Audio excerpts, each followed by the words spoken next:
Hello everyone, मैं हूं कविता और आज हम नेक्स्ट अगली मात्राएं करेंगे पैराग्राफ राइटिंग और अनुच्छेद। अनुच्छेद मतलब पैराग्राफ राइटिंग। पहले जब हम आ की मात्रा बच्चे को करवाएंगे तो उसको पढ़ने में आप हेल्प कर सकते हो। पिक्चर आइडेंटिफाई करके सिर्फ उसको वर्ड लिखना है और आप बच्चे को पहले हेल्प बॉक्स ही दीजिए। अब पहले बच्चा हेल्प बॉक्स को पढ़ेगा। घर, छत, आम, किताब, बाल, नल, बादल, टब। घर, छत। बच्चे को बोले कि आप 2 बार पढ़ो बेटा। फिर एक, अब हट बनी हुई है तो क्या है? घर। एक घर था, घर की, अब ये उसकी छत है। छत पर आम के पेड़ की छाया थी। राम छाया में बैठकर क्या पढ़ता था? किताब पढ़ता था।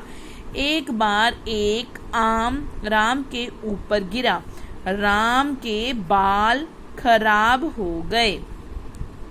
रामपन नल पर जाकर नहाया। फिर बादल छा गए और पानी बरसा। राम ने बारिश में टब रख दिया, टब भर गया।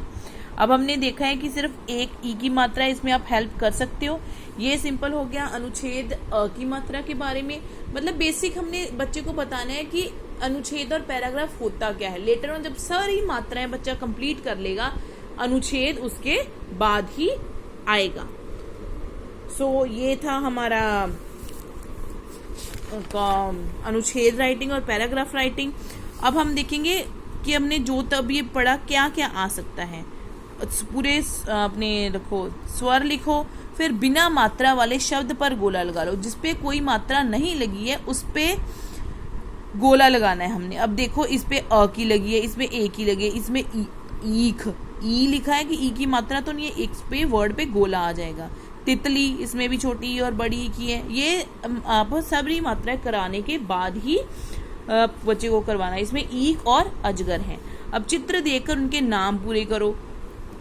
कबूतर, ये सिर्फ आप बच्चे को वो पिक्चर दीजिए जो अ की मात्रा से स्टार्ट, जैसे माला है या कोई और भी है। छ के बाद ठीक बाद कौन सा अक्षर आता है वो आपने बताना है। श से अ। संयुक्त व्यंजन कौन सा है ये बताना है। ये संयुक्त व्यंजन क्या होता है? जो 2 व्यंजनों से बनके। कमल बना है, कमल किसके मेल से मिला है? क म ल बना है कि क ल म। इन वाक्यों में से रंगीन संयुक्त व्यंजन है। कौन सा संयुक्त व्यंजन है? ये ऋषि है कि ज्ञानी है। इस वाक्य में रंगीन औ की मात्रा वाले शब्द। अब औ की मात्रा वाले शब्द कौन सा है? औ। अब यहाँ पे औ की लगी, यहाँ पे औ और ए की भी लगी है, सिर्फ औ की मात्रा वाले। ये सारे शब्द ऊ की मात्रा वाले हैं।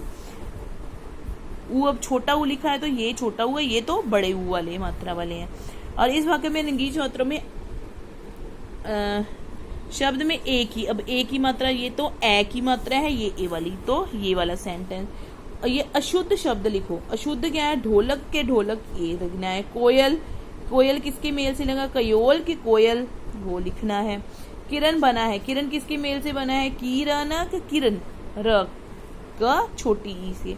इसमें शुद्ध शब्द लिखो। बंदर ऐसे आएगा या ऐसे आएगा। इस नाम में ई या ई की मात्रा लगाएं। ई मतलब छोटी ई और बड़ी ई की। अब छोटी ई की भी आए, बड़ी। तितली में दोनों है, मछली में बड़ी ई की मात्रा है। ऐसे मतलब बेसिक बच्चे को होना चाहिए कि किसमें क्या क्या मात्रा है। अगर स्वर और व्यंजन की हो गई है तो बच्चे को ये जरूर पता होना चाहिए। Okay, bye bye, see you in the next video.